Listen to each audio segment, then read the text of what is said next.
મન મુજાય. પણ અમુક વાત અમુકની પાસે જ કરી શકાય બાપ. પોતાનો ભાઈને ન કહી શકાય, પોતાની પત્નીને ન કહી શકાય, પોતાના મા બાપને ન કહી શકાય. અમુકની પાસે જ હૃદયની વાત ઠલવી શકાય. ક્યાં ઠલવાય? કે પોતાનું હૃદય માનતું હોય, પોતાનું મન માનતું હોય, એની પાસે જઈને વાત કરી શકાય. એવું મન કોની પાસે માને એ કોઈ કહી ન શકે.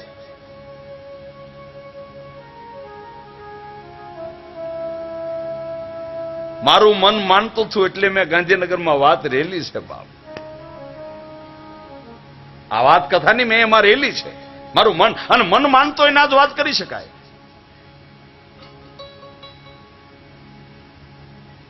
મનુ રાજાને એમ છે કોની પાસે જાઓ? આ મૂંઝવણની વાતમાંથી કોણ મુક્ત કરે? પોતાના ગુરુ મહારાજ વશિષ્ઠ મહામુનિના આશ્રમ આવે છે. ગુરુ બિન જ્ઞાન ન ઉપજે, ગુરુ બિન મિટે ના ભેદ,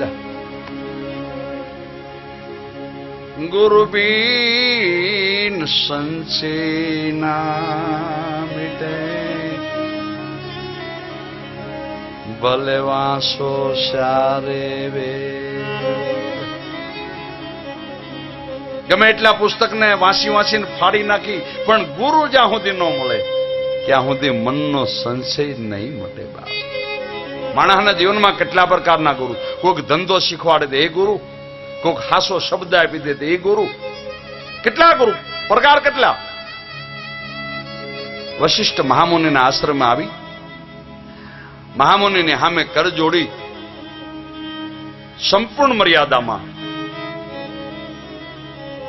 મનુ રાજાએ વિનંતી કરી ગઈ, ગુરુ મહારાજ ઉગારો, બસાવો. ત્યારે ગુરુ મહારાજ તો હસે છે.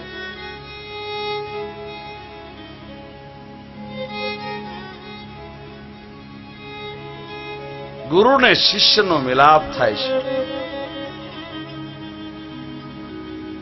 હૃદયનો દુઃખનો મિલાપ પેલો વેલો છે.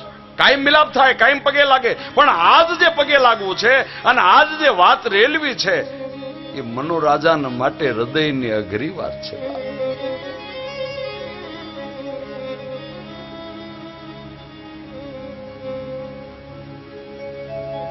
એવા ગુરુજી આવે તો તાળા મારા ઉગડે. ગુરુજી આવે તો તાળા મારા ઉગડે. ગુરુજી આવે તો તાળા અમે ખોલીએ. આમ કરીને આમ વિનંતી કરી મહારાજને. પણ રાજપૂતોને પગે લાગવાનું આસન કહ્યું કેવી રીતે? મનુ મહારાજ, મનુ રાજાએ વિનંતી કરી. ગુરુ મહારાજે કીધું કે હે મનુ રાજા, એટલો બધો આજ તારા હૃદય ઉપર હોંશ કેમ નથી? એટલો બધો કેમ દુખી છે? તું તો રાજા છે, રહે તો દુખી હોય, પણ તું કેમ દુખી છે? ગુરુ મહારાજ,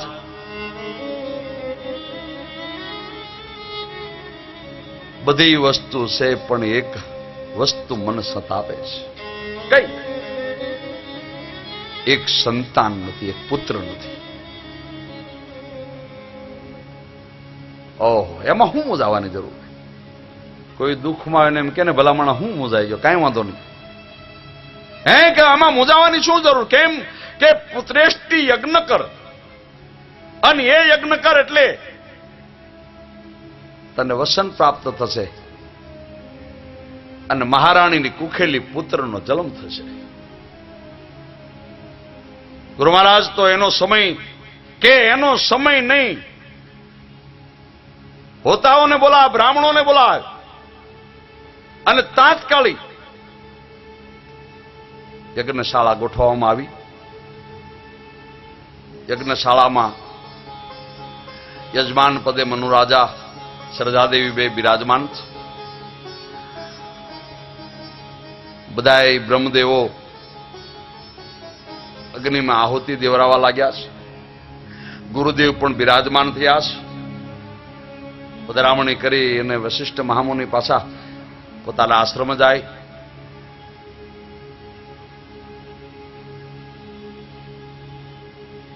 સાધુ, બ્રાહ્મણ, રાવળ, સારણ, બારોટ આવા કેટલા બધા ભેખ ભેગા થયા છે. આહુતિઓ દેવા લાગી છે. કાલે કીધું હતું અને આજ પણ કહું કે ગમે એ ભગવાન ભગવતીનો યજ્ઞ કરવો હોય તો એમાં આહુતિ જ્યારે દેવાતી હોય ત્યારે એક શબ્દ ઉચ્ચારે છેલ્લે તો જ આહુતિ પૂર્ણ થાય. આ બધા લગભગ મોઢે થઈ જશે અને થાશે જ. વિષ્ણુ ભગવાને નમઃ સ્વાહા એકવાર બોલી જવો જોઈએ, ખબર પડે આ અવાજ કેવો ગુંજે છે. અંબિકા માતાએ નમઃ સ્વાહા, અંબિકા માતાએ નમઃ સ્વાહા, વગડાવાળી માતાએ નમઃ સ્વાહા. આ બધી આપણા યજ્ઞ, આ યજ્ઞ ચાલે છે. એમ આહુતિઓ દેવાવા લાગી અને સ્વાહા બોલે તો જ આહુતિ પૂર્ણ થાય. અને સ્વાહા છે, સૌધા છે, શક્તિ છે. શક્તિનું નામ લીધા વિના આહુતિ પૂર્ણ થતી નથી. આહુતિઓ દેવાવા લાગી પણ હોતાઓને મહારાજને ખબર ન પડે એમ મહારાણી સરજાદેવી કીધું કે હે હોતાઓ, હે બ્રહ્મદેવો, મને એવી આહુતિ અપાવજો. કેવી? કે મારી કુખેલી કન્યાનો જન્મ થાય.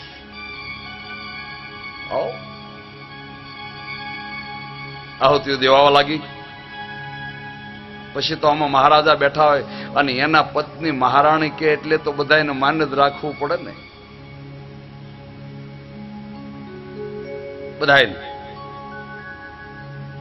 બધાને હું બધાને રાખવું પડે, ઘરનાને, અને રાખવું જ પડે ને. ભરતભાઈ કેમ લાગે છે?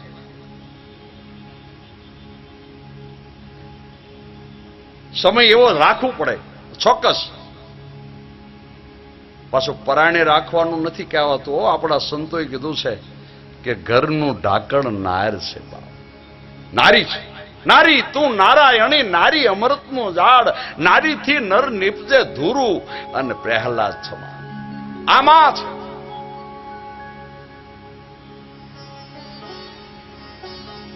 યજ્ઞ પૂરો થયો. દક્ષિણાઓ આપી, વસ્ત્રદાન, સુરદાન, લક્ષ્મીદાન, બધું દાન આપી, ગાયોનું દાન આપી યજ્ઞ પૂર્ણ કર્યો. પણ સમય જાતા હે ઋષિગણો, સૂતજી કહેવા લાગ્યા, સમયને જાતા જાતા મહારાણીની કુખે રાણીવાસ વેલમાં કુંવરીનો જન્મ થયો. અને મહારાજનું મન મુજાણું. આમને બદલે આમ કેમ થયું એ મને સમજાતું નથી.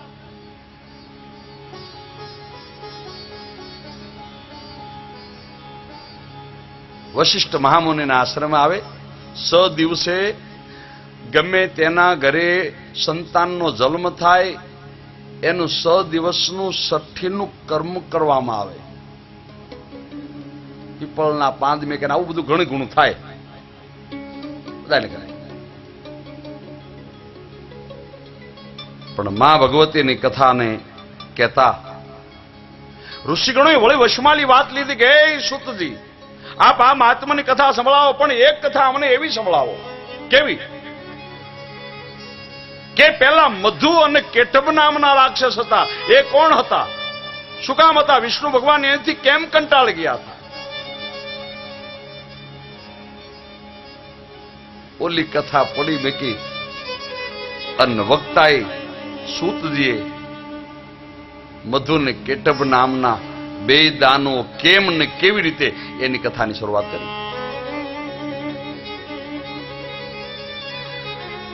હે ઋષિગણો, જળની માલપા સાગર મધ્ય એકવાર વિષ્ણુ ભગવાન શાર ભુજાવાલા પોઢ્યા હતા. પર નિંદ્રાને આધીન એને ખેલ નો રે એમ પોતાના કાનમાંથી મળ નીકળ્યો એટલે મેલ. એ મળમાલી બે રાક્ષસો ઉત્પન્ન થયા જેનું નામ છે મધુ અને કેટભ. ઋષિગણો કહેવા લાગ્યા સુતજી એ રાક્ષસો કેવા હતા, કેવી રીતે ને શું? આગળ કથા ચાલી. હે ઋષિગણો, સૂતજી કે મહાન વિરાટ સ્વરૂપ જેનું કોઈ એનું માપ ન કાઢી શકે એવા પહાડ જેવા એમ કીધું. બે રાક્ષસ જળમાં ફળવા લાગ્યા, મહાન શક્તિવાન. એને 1000 વર્ષ સુધી એને ખબર નથી જળમાં કોણ છે ને આ શું છે એ જાણવા માટે એને 1000 વર્ષ સુધી એક જ અવાજ આવતો હતો. એ ઘનુનાટ અવાજમાં એને 1 વર્ષ સુધી તપસ્યા કરી. 1000 વર્ષ સુધી. અને એ શબ્દ હતો શક્તિનો. 1000 વર્ષ સુધી તપ કર્યું અને એ શબ્દનો એમ કહેવાય કે મંથન કર્યું. એમાંથી ભગવતી જગદંબા એની ઉપર પ્રસન્ન થયા. હે દાનો, કઠિન તપસ્યા શું કામ કરો? એટલે મધુ ને કેટભ કહેવા લાગ્યા કે અમને અમર તત્વ આપો. ભગવતી બોલ્યા કે હે દાનવરાજ, જેને નામ ધર્યું એનો નાશ થશે, માટે અમર તત્વ કોઈ નામ ધર્યું એને નહીં મળે. દેવ હોય કે દાનવ હોય કે માનવ હોય, તમે વિચાર કરી લો, તમારી જે ઈચ્છા હોય તે માંગો, પણ અમર તત્વ કોઈને નહીં આપી શકાય, અમર નહીં બનાવી શકાય. બધું કેટલો વિચાર કરે છે શું માંગવું. બે વિચાર કરીને કીધું તો હે જગદંબા એવું વરદાન આપો. કેવું? અમારી ઈચ્છા થાય તારે જ અમારું મૃત્યુ થાય. કેવું માંડ્યું, બધાને મોતની જ ભેં છે. અમારી ઈચ્છા પ્રમાણે અમારું મૃત્યુ થાય. ભગવતી કીધું કાંઈ વાંધો નહીં, પણ એક વાતને યાદ રાખજો કઈ કે જેદી તમે એ વાત તમારા મૃત્યુની કોઈને કરી દો તેદી તમારું મૃત્યુ નિશ્ચિત છે. વાતને યાદ રાખજો.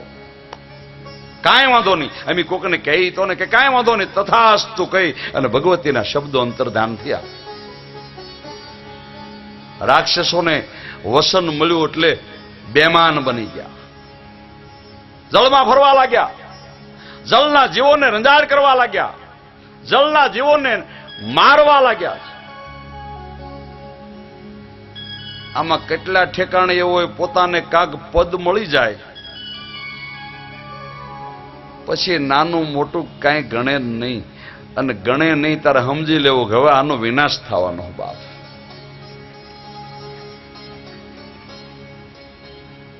કાંઈ વસ્તુ ગણે નહીં, કારણ કે પોતાની વાણીમાં આ સંતોના શબ્દો છે. પોતાની વાણીમાં વિવેક શું કહે, પોતાના માત પિતાનો વિવેક શું કહે, પોતાના પાડોશમાં રહેતા કોઈ વડીલો, પછી ભલે ગમે વર્ણ ના હોય, પણ એ વડીલોની મર્યાદા વાણીમાં શું કહે. બજારમાં નીકળેલો ગામમાં વડીલોની મર્યાદા શું કહે. કોઈ ભિખારી સાધુ બ્રાહ્મણ એ ભેખની મર્યાદા શું કહે વાણીમાં. એટલે સમજી લેવું કે આનો વિનાશ થવાનો છે. એનો પુરાવો છે. વિનાશ કાળ થવાનો હોય તારે જ માણસની વિપરીત બુદ્ધિ થાય. વિનાશ કાળે વિપરીત બુદ્ધિ. રાક્ષસો ફરવા લાગ્યા છે, મારવા લાગ્યા જીવોને, અને ફરતા ફરતા ફરતા ફરતા કમલના આસન ઉપર બિરાજમાન થઈ સમાધિ લક્ષ્ય બની અને બ્રહ્માજી તપ કરે છે. હે ઋષિગણો, સૂતજી કે ત્યાં રાક્ષસો આવ્યા અને કેવા લાગ્યા કે હે બ્રહ્મા. રાક્ષસો તો એમ જ બોલે ને, હે બ્રહ્મા, પોતાની આમ તો સંતોએ કીધું કે પોતાની વાણીમાં વિવેક શું કે એટલે